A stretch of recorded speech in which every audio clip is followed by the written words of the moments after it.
make that point, I want to draw on the work I've done on the TechCast project, which is the first, get the right side of, this is on both sides of the paper, get the one that says TechCast at the very top, possibly the best forecasting system available. We're going to start there.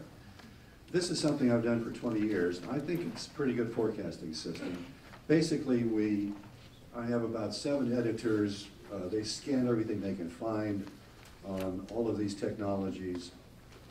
They organize into a very succinct analysis, and it brings great clarity to each technology, but there is always uncertainty.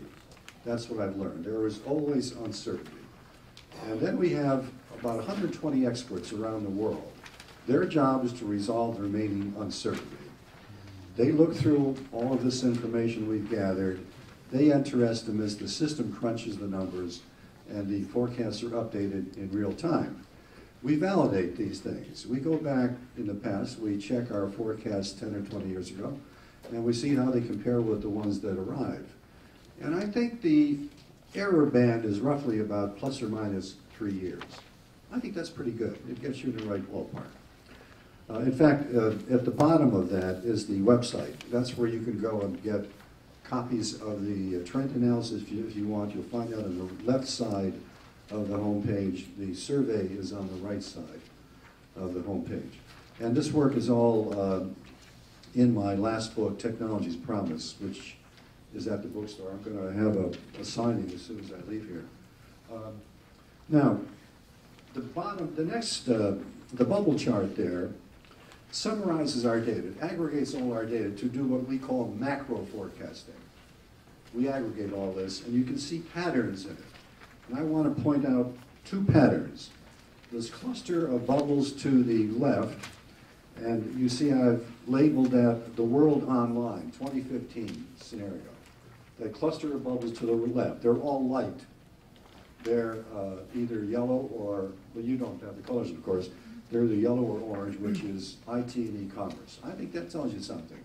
I'm going to go into that scenario in just a minute. And then to the right of that 2020 line is where all of the high-tech technologies arrive. And I call that the 2020 high-tech arrive scenario.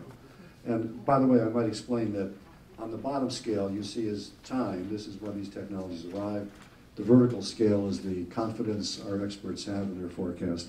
And the size of the bubbles represents the size of the expected economic market. Anybody have any questions about that? Okay. Now, the next 2 slides, this is my last 2, illustrate these 2 scenarios. And there's a logic here. I think this is compelling. I think this tells us how this crisis, this mega crisis may work out. 2015, you see, here's all the IT that's going to emerge. And then we have 4 major developments that I think are going to result. E-commerce is going to explode. You can just see that happening now. Virtual education, online publishing, entertainment, all of that. Huge. That's going to be like a $20 to $30 trillion market around the world. And then green tech, and we're going to have a little bit, not too much of that. Green tech, some medicine, telemedicine, smart cards, so forth. And then the global brain. Half of the world is going to be connected to the internet. Right now it's about a third. 6 billion people have cell phones. 6 billion people out of 7 billion people on the planet. They will all become smartphones very soon. And half the world will be connected, I think, on the internet. The global brain that we've talked about is going to be here. People all connected. And then what's really important is all of these developments tell us, I think, that the Great Recession is going to end about 2015, give or take a year or 2. And we're going to see the beginning of the next 35-year economic upcycle. Things are going to look different when we start in an expansionary global economy in just 2 or 3 years. This is not going to go on forever. So that's what happens in 2015. 2020, that decade, I'm talking about that decade, our experts think that green business, alternative energy, climate control, those things are going to arrive right around 2020, a little after that. Now, you may have doubts about this, and I know there's a lot of good reasons to be doubtful, These are 120 smart people. They're smart people. They have all of the information we can gather on all of those technologies organized for them. And we validate these forecasts. So I think it's fairly reliable. I think these things are going to come. Technology has a life of its own. I like the phrase that the former chairman of Intel, his name is escaping my mind, said, technology, pardon me? Yes, Andy Grove, thank you. Technology always wins in the end. I think he's right. Technology is powerful stuff. And then green transportation, we think is going to arrive, advanced medicine and so forth. And then the fourth bullet there, infinite knowledge and intelligence, I think is crucial. The second generation of information architectures is likely to arrive in that decade. Optical computing, biocomputing, nanocomputing, quantum computing, that'll be a little later. And AI, robotics, smart robots in your homes and offices. This is really important. This is pivotal. It's going to change the relationship between humans and machines. And it's not very far off. Ray Kurzweil extrapolates the growth of computer power, and I think these are very accurate forecasts that he does, and shows that a $1,000 PC will have the computing power of the brain in about 2020, and the software will follow. And the big question all this raises is, what happens when we have good AI, good artificial intelligence that automates routine knowledge?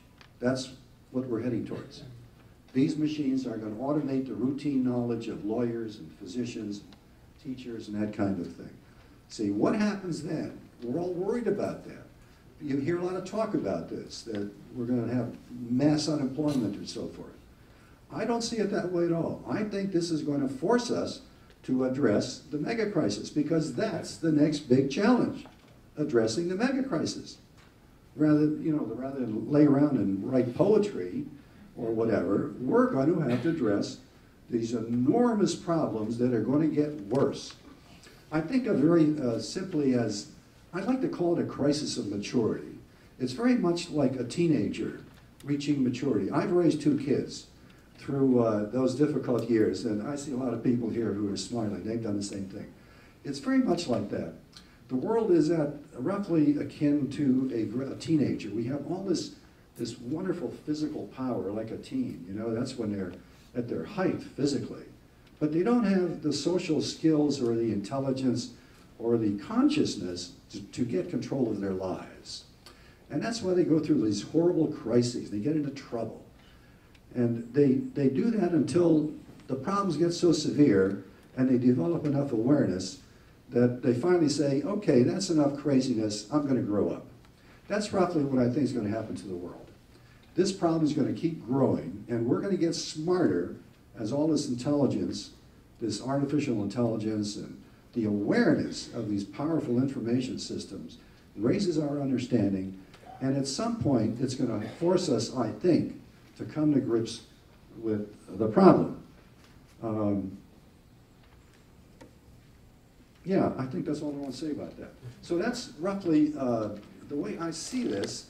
There's a certain logic here, and if you catch the logic, I think it's compelling. I'm hopeful.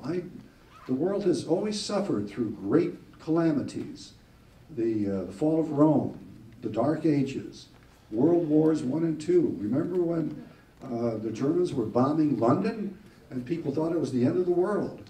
And then we had the nuclear threat, and then communism. We always surmounted those things, and I think we're going to surmount this. But I don't want to just count on pure goodwill or vague notions. Would you pass out my advice from the future? Oh, they have, okay. And that's why I like to move this to a little more positive direction. This Advice from the Future is a blog I posted on the World Future Society website a month or 2 ago. It was just a feeble attempt, very simple. There's nothing complicated about this. Attempt to put a positive perspective on all of this. So we have some hopeful way of thinking about it. And I sat down and I just thought, what are the most obvious things that should be done? And very simple things, nothing elaborate, kind of tough love from the future. As futurists, what would we tell the world if we wanted to warn them to do something? I think these are the things that we should be thinking about.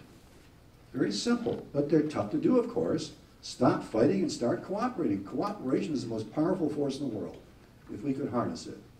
Institutional change. We've got to reform institutions.